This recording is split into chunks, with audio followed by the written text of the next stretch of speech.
The moment arrives often without warning. Perhaps in a sterile hospital room with the steady beeping of machines. Maybe at home surrounded by loved ones whispering final words. Or sometimes in complete solitude under a starlit sky. The physical form grows still. The heartbeat fades to silence. That final exhale escapes.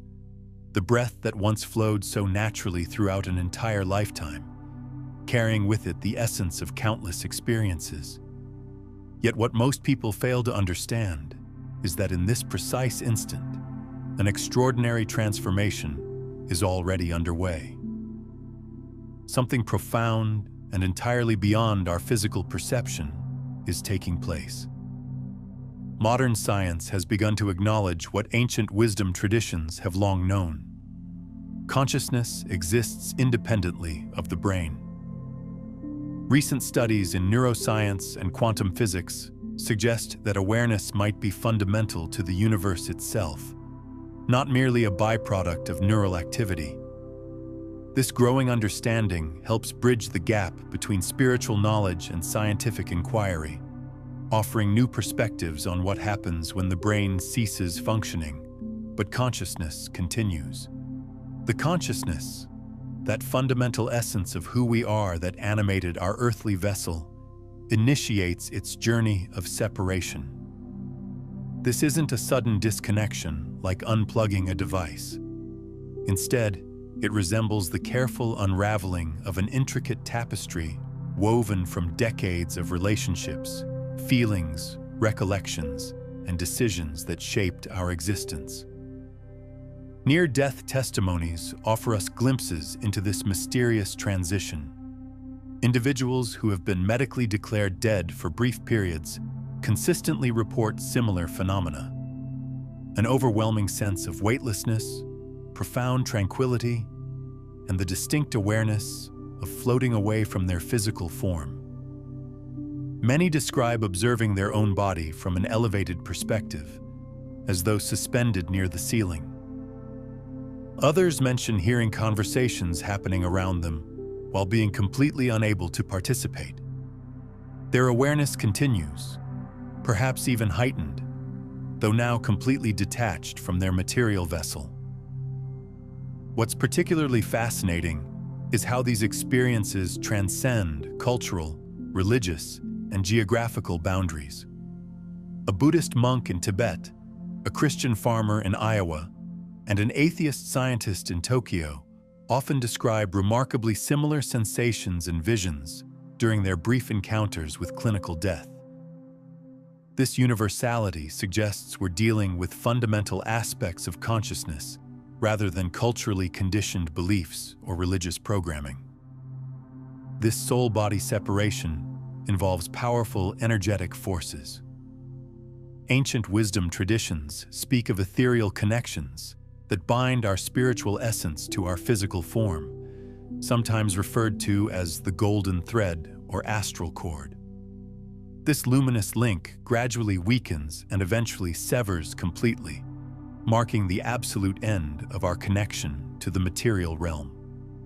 However, this departure isn't always smooth or effortless. When death occurs suddenly through accidents or violence, or when someone has formed intense attachments to worldly possessions and relationships, the separation process can become disorienting and distressing. A profound shock occurs. The departing consciousness may attempt to linger, bewildered by the lack of response from those around them, confused by their unheard pleas. It's comparable to awakening from an incredibly realistic dream, only to discover you're in an entirely different reality. The emotional impact of this realization can be overwhelming. Consider someone who spent their entire existence believing that death represented complete annihilation, suddenly finding themselves fully aware, hovering above their lifeless body, perceiving the grief of others, and sensing vibrations they cannot influence. This marks the commencement of an entirely new chapter, yet one that begins without guidance or clear direction. Those who have cultivated spiritual awareness during their lifetime often experience this moment with greater ease and understanding. Their consciousness recognizes what is unfolding. They sense the approach of spiritual companions, luminous beings, and protective guides who arrive to assist with the transition. There exists a tender, nurturing reception, like a loving embrace from the realm beyond. The final breath signals not an ending, but rather a profound beginning. While the soul achieves freedom from its physical constraints, it retains the complete essence of its earthly experience. Every joy, every sorrow, every lesson learned. The body is left behind, but the consciousness departs carrying the fullness of what was lived. This is where our exploration of the soul's incredible journey truly begins. Picture yourself awakening in surroundings that feel recognizable, yet strangely altered. Colors appear more vivid or strangely muted. Sounds seem to emanate from within and around you simultaneously, and the people in your vicinity behave as though you've become completely invisible. You call out desperately, attempt to make physical contact, but achieve nothing. You exist in a state of being simultaneously present yet utterly unseen. This describes how many souls experience their initial awakening in the spiritual dimension. Immediately following the disconnection from their physical body, consciousness doesn't diminish. Instead, it often becomes remarkably clear and alert. The challenge arises because the soul frequently remains unaware that death has occurred. This lack of understanding creates profound bewilderment.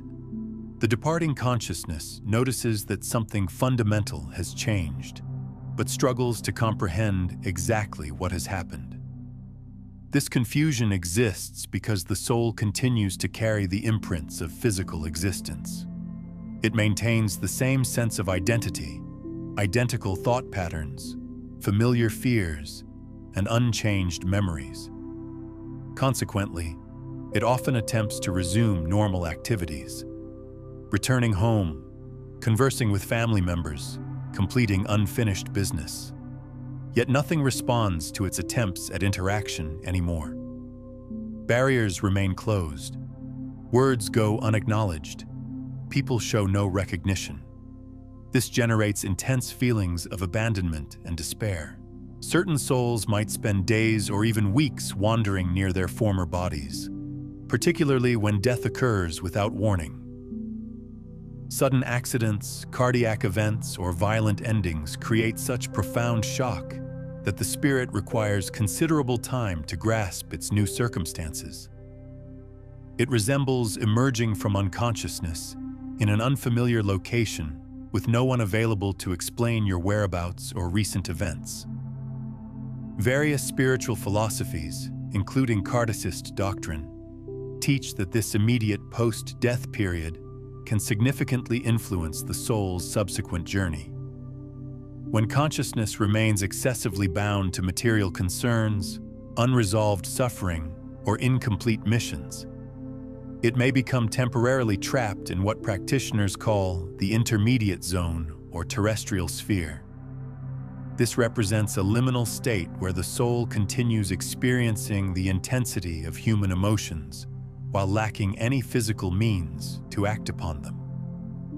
During this crucial phase, previously established spiritual connections become invaluable. Souls who nurtured lives of inner growth, faith, or charitable actions typically receive assistance more rapidly. Spiritual mentors manifest. Beings of pure light approach to facilitate the transition process. However, souls who lived disconnected from such influences may experience a more gradual, solitary process. Nevertheless, abandonment never occurs. It simply may require additional time to recognize the signs and guidance being offered. Remarkably, individuals approaching death often report encounters with deceased relatives during their final days. These visitations, which many dismiss as hallucinations brought on by medication or illness, may actually represent the soul's earliest contact with the spiritual realm, a preliminary awakening where it begins sensing the invitation from the other side. Additionally, during the initial hours following death, it's common for the soul to observe everything happening around its former body. The emergency response teams working, the tears of family members, the gathering of friends. All of this adds to the phase of confusion and disorientation. The soul witnesses everything, experiences every emotion, but no longer participates in the world as it once did. This rupture in reality often proves difficult to accept. The soul's heightened awareness during this period can be both blessing and burden. Many report being able to perceive the thoughts and emotions of those around them with startling clarity. They sense the guilt of a spouse who wishes they'd said, "I love you" one more time, the regret of children who lived too far away, the relief of family members who watched a long illness finally end. This emotional transparency, while sometimes painful, serves an important purpose in helping the soul understand the full impact of their earthly relationships and the love that surrounded them, even when unexpressed.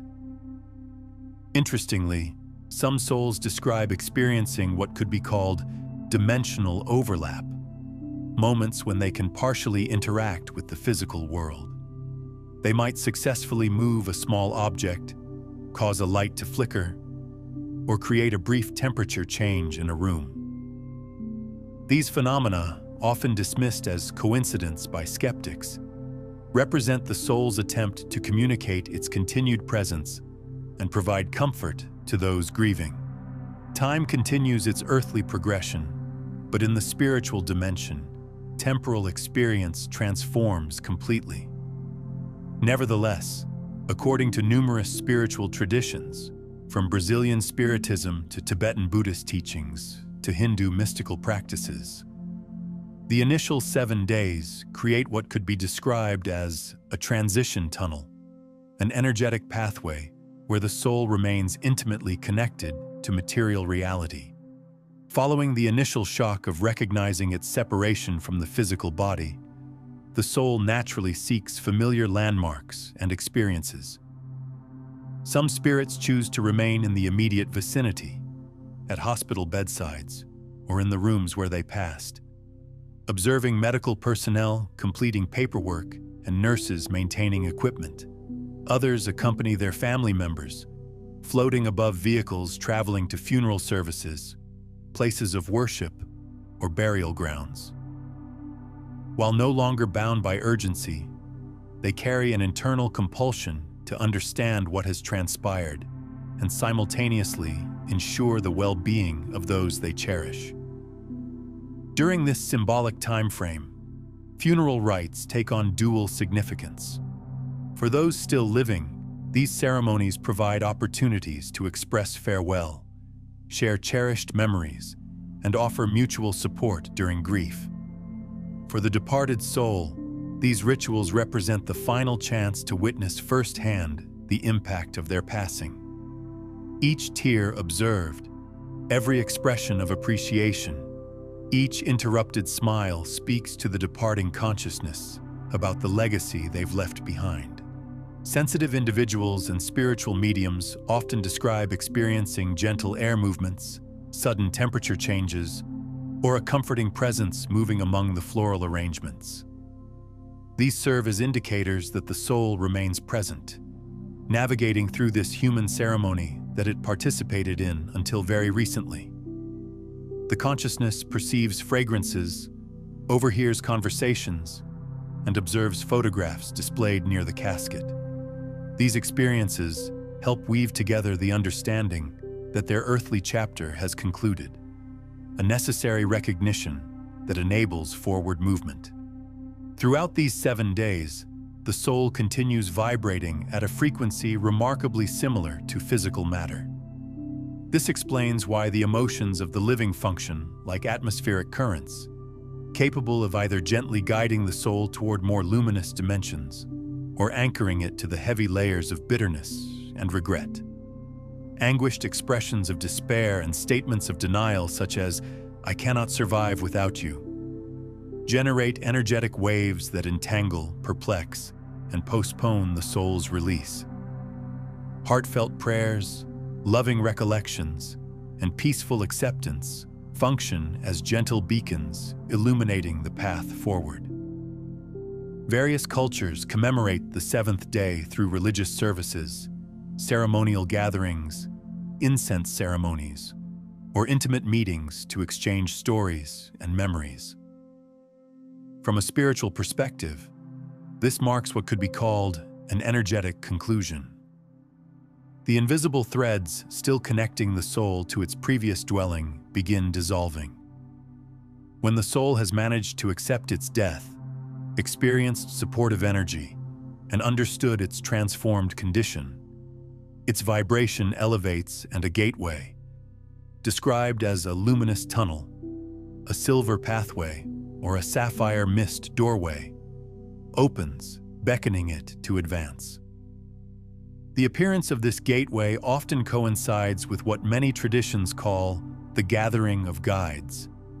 These are spiritual beings who have been patiently waiting for the soul to reach the appropriate vibrational frequency for transition. They might include deceased family members, spiritual teachers from past lives, guardian angels, or evolved souls whose purpose is to assist with transitions between dimensions. The soul often recognizes these beings instantly, feeling a profound sense of familiarity and trust that transcends current lifetime memories. This recognition process reveals something remarkable about the nature of spiritual relationships. The bonds we form with certain individuals, those instant connections, the feeling of having known someone forever upon first meeting, the inexplicable trust we place in certain people, often reflect deeper soul connections that span multiple lifetimes and dimensions. These spiritual family members serve as anchors of love and guidance throughout our journey, appearing at crucial moments to offer support and direction. Yet this process doesn't follow a rigid mathematical formula. Reports exist of spirits who complete this phase within hours, while others, overwhelmed by earthly attachments, may linger for months or longer. The 7-day period functions less as an absolute deadline and more as a universal pattern, reflecting the fundamental concept of completion found throughout nature, similar to lunar cycles or musical octaves. Once this cycle reaches fulfillment, the soul possesses the basic requirements to separate from Earth's dense frequency and enter more refined transitional realms. For those who remain behind, understanding that their departed loved one can still perceive their emotional emanations fundamentally changes their grieving experience. Converting pain into appreciation, sharing stories that honor accomplishments, offering prayers, or simply directing loving thoughts toward the deceased contributes meaningfully to their peace and spiritual progress. For individuals contemplating their own mortality, recognizing this 7-day corridor encourages living with fewer unresolved emotional conflicts, practicing forgiveness more freely, and constructing connections rather than barriers, all of which will facilitate their own eventual transition. Following the initial 7 days characterized by the soul's powerful presence near the physical realm, a more subdued yet equally significant phase commences: the 40 days of gradual release. During this extended period, the soul genuinely begins loosening its connections to material existence and embarks upon a comprehensive process encompassing reflection, restoration, and ultimate liberation. This concept of a 40-day period appears across diverse spiritual traditions worldwide. Within Christian teachings, Jesus reportedly remained among the living for 40 days following his resurrection before ascending to celestial realms. Spiritist doctrine views this cycle as a period of energetic cleansing and purification.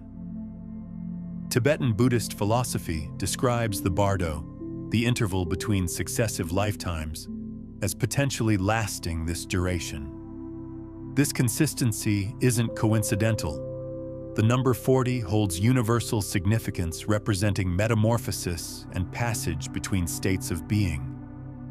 Throughout these 40 days, the soul experiences something comparable to opening an ancient volume and carefully examining every page of the life recently concluded. The purpose isn't external condemnation or judgment. No figure appears wielding instruments of justice to pronounce verdicts of good or evil. Instead, this represents a deeply personal review process. The soul re-examines its decisions, emotions, and the motivations underlying every significant action. However, a crucial distinction emerges. The soul now experiences the effects it created in others' lives. If it caused pain during earthly existence, it now relives those moments from the perspective of those who suffered. If it expressed love, it re-experiences that affection with all the emotions it generated in recipients. This constitutes one of the most transformative aspects of the afterlife experience, gaining complete understanding of how one's actions rippled through other lives, both positively and negatively, as though finally perceiving the echoes left in every heart that was touched. During this stage, the soul typically receives companionship from luminous beings known across various traditions as spiritual counselors or guides. These entities don't appear to criticize or praise, but rather to provide assistance and understanding. They reveal alternative choices that could have been made, help the soul comprehend why certain hardships occurred, and most crucially, facilitate learning from these experiences. While the past cannot be altered, profound wisdom can be extracted from it.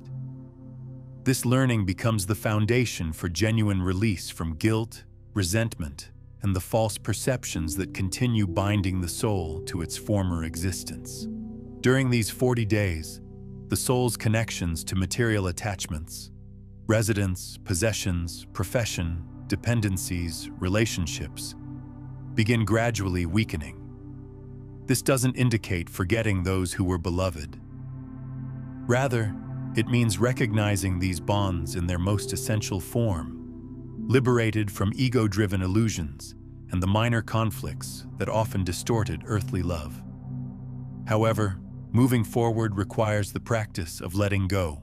Many spirits experience distress during this period when observing family members desperately clinging to their memory, remaining inconsolable, attempting to maintain energetic connections through persistent thoughts focused on loss, vows never to forget, or promises never to continue living fully. The soul perceives this attachment, and despite the love that motivates it, this type of desperate bonding feels like heavy chains, restricting someone who needs to walk freely forward. This period also brings intensified dream encounters with the deceased. The soul may approach beloved individuals to offer signs, deliver messages, or simply share one final loving glance. These dreams possess extraordinary vividness, realism, and emotional depth, and frequently represent authentic meetings, providing the soul opportunities to conclude unfinished chapters, comfort grieving hearts, and request permission to depart peacefully. At the conclusion of the 40 days, a form of ultimate energetic liberation takes place. The soul, now feeling lighter and more aware of its spiritual journey, experiences readiness to enter more subtle dimensions of existence. It bids farewell to earth while retaining genuine connections, loves that transcend physical presence, accumulated wisdom, and the essential core of its true being. For those continuing their earthly existence, this moment often manifests in unexpected ways: sudden inner peace, an intuitive sense that they're truly at rest now, or symbolic occurrences such as meaningful fragrances appearing unexpectedly, significant songs playing at perfect moments, or butterflies landing in impossible places.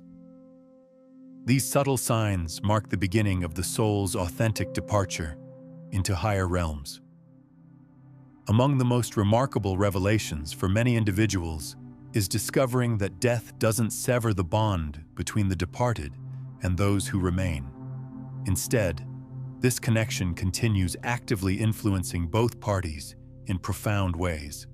During this sensitive transition period, particularly throughout the initial months following departure from physical form, the emotions expressed by the living create powerful reverberations throughout the spiritual journey of the ascending soul. This might initially seem exaggerated, but consider this perspective. During life, when we share deep emotional connections with someone, we often intuitively sense their distress, even without verbal communication. Now imagine that same connection existing without the limitations imposed by physical bodies or the barriers created by ordinary senses. This precisely describes what occurs in spiritual dimensions.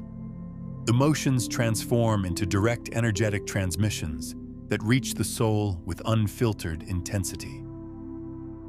As previously discussed, mourning represents a natural human response. The anguish of separation, tears of sorrow, and feelings of longing all constitute normal elements of the farewell process. Problems arise when this love transforms into desperate clinging. When surviving individuals insist, either consciously or unconsciously, on maintaining the deceased bound to their emotional pain through statements like, "I cannot continue existing without you," "Why have you abandoned me?"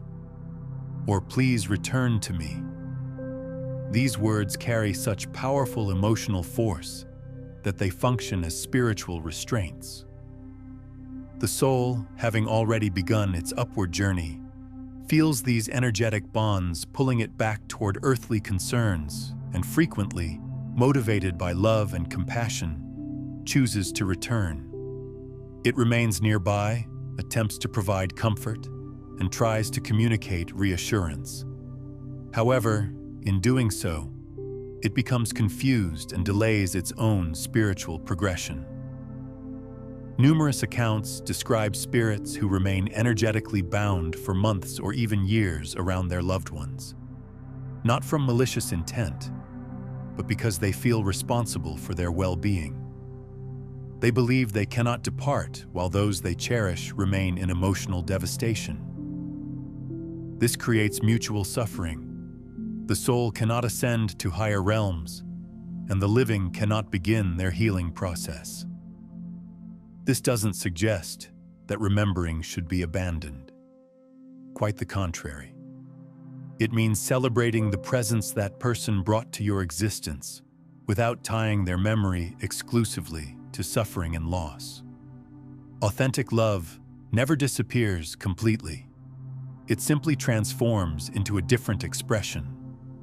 When the soul finally feels liberated to continue its journey, it can also visit, inspire, and comfort you more effectively, because now space exists for those interactions to occur naturally.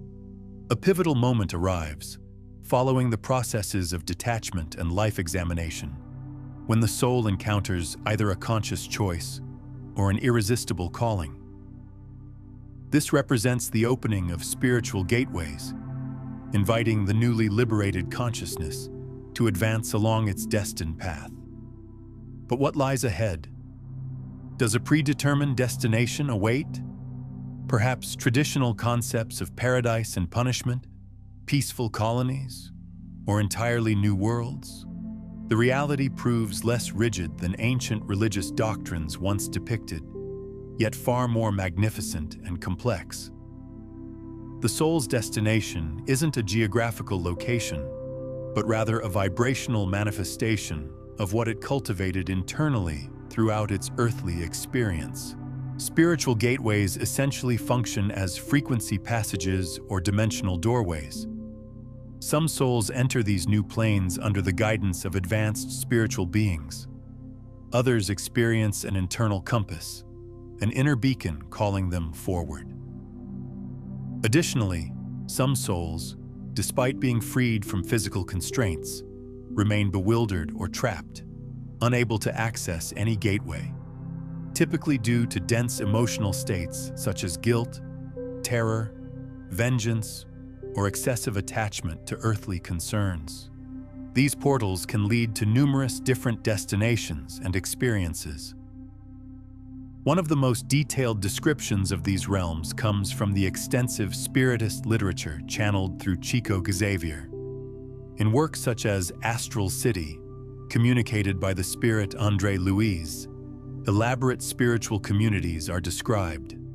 Well-organized cities featuring buildings, healing centers, libraries, gardens, educational institutions, and research facilities where souls undergo phases of restoration, learning, and preparation for new experiences. Mediums from various countries and cultures report remarkably similar encounters and descriptions. These represent high-frequency environments accessible to souls who, despite human imperfections, lived with integrity, ethical principles, and genuine desire for personal growth. Within these communities, souls receive welcome, treatment, and gradual reconnection with their deeper spiritual essence. Beyond these organized colonies exist what are commonly termed astral dimensions. These levels of existence don't possess fixed boundaries, but rather consist of vibrational layers or frequencies. The higher the soul's spiritual frequency, the more luminous and beautiful these planes become. In these realms, time flows according to different principles. Matter becomes more responsive to consciousness. Thoughts directly create reality, and experiences become intensely symbolic and meaningful. Conversely, in denser planes, there exist zones characterized by confusion, suffering, and emotional imprisonment. Some traditions call these the borderlands, while others refer to them as shadow valleys. Many mistakenly believe these represent punishment, but they more accurately reflect direct manifestations of unresolved mental and emotional conflicts. Not every soul proceeds directly to an established colony or specific plane of existence. Many pass through transitional zones, areas designated for observation, waiting periods, or preliminary treatment. These function like emergency rooms in hospitals, where souls are received by experienced mentors, undergo vibrational assessments, and prepare for their next phase of existence. Within these spaces, many reunite with previously deceased family members, longtime spiritual guides, or even entities who accompanied their earthly lives without ever being consciously recognized. Ultimately, does the soul actively choose its destination? Both yes and no. The soul doesn't make selections as one might choose accommodations from a travel catalog, but rather becomes naturally drawn toward destinations, matching its vibrational frequency and spiritual development. However, souls possessing greater spiritual awareness, those who engaged in inner work during their lifetime, possess enhanced clarity during the transition moment. They sense the gateways opening, perceive the available invitations, and recognize the various paths. This clarity enables more conscious choice-making and allows their journey to continue with reduced resistance and confusion. After traversing the spiritual gateways and arriving at their vibrational destination, the soul enters a new phase, the period of spiritual healing and conscious re-education. Here it begins comprehending everything it experienced, everything it felt, and everything it still needs to develop. Most importantly, this is where genuine healing occurs. Yes, souls also carry wounds and traumas. Even liberated from physical form, consciousness may harbor emotional pain, ancient traumas, profound regrets, and burdens that weren't resolved through the death process. Contrary to popular belief, leaving the physical body doesn't erase everything, and provide a completely fresh start. Because consciousness maintains its essential identity and accumulated experiences. Among the soul's initial experiences in subtle realms is reception into spaces specifically designed for energetic and emotional restoration. Many traditions describe these places as radiant, peaceful chambers where specialized entities work with love and wisdom. Here, the soul truly rests in the most literal sense. Some spirits sleep for days, weeks, or even months by earthly measurement. This represents deep, restorative slumber necessary for reorganizing their energetic structure and processing their recent transition. It's comparable to a decompression period, like a deep-sea diver who must rise gradually to prevent collapse from pressure changes. Others undergo more active therapeutic treatments. They receive magnetic healing, become enveloped in subtle vibrational energies, or participate in counseling and clarification sessions with spiritual mentors. All of this serves a single purpose: restoring the being's fundamental balance and harmony. Following the restoration phase, the soul receives invitations to expand its consciousness and understanding.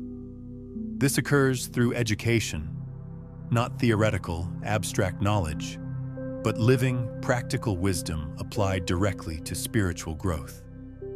Schools exist within the subtle planes. Yes, actual educational institutions. However, the teaching methodology differs dramatically from earthly learning. Knowledge doesn't come solely from books, but through direct experiences, vibrational simulations, and sharing between spirits of varying developmental levels. The soul revisits past errors and mistakes, but now with complete clarity and understanding. It comprehends the impact of emotions and learns about universal principles such as cause and effect, vibrational resonance, energetic harmony, and unconditional love. Perhaps most significantly, it begins understanding its true identity beyond the ego, liberated from titles, names, physical appearance, and nationality. The soul discovers itself as pure essence. This recognition alone constitutes a profound form of healing. As strength and awareness increase, the soul begins preparing for its next evolutionary step. This doesn't necessarily mean immediate reincarnation. Multiple possibilities exist.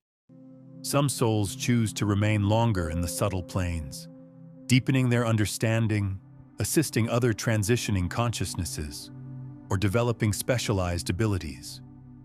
They become agents of the spiritual realm, engaging in missions of support, rescue, or inspiration among those still living on Earth.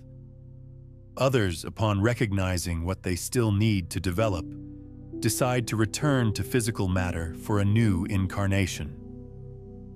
This decision isn't made impulsively or carelessly. It represents a conscious process, discussed thoroughly with guides and mentors, and adjusted with precise planning. Every detail of the future existence receives careful consideration. The family environment, social circumstances, challenges to be faced, gifts to be developed, and the meetings and separations that will serve as catalysts for continued evolution. The planning process for reincarnation involves far more detail and spiritual guidance than most people imagine. Many wonder, can the soul visit Earth during this period? Absolutely. And in fact, this occurs much more frequently than most people realize. We're not discussing reincarnation here, but rather spiritual visitations. Moments when the soul, already fully disincarnated, temporarily returns to Earth to observe, comfort, bid farewell, provide protection, or simply remain close to those it loves. These visitations manifest in ways so subtle they often go completely unnoticed, while others are so powerful there's no doubt whatsoever. They were definitely here. Multiple ways exist for souls to manifest among the living,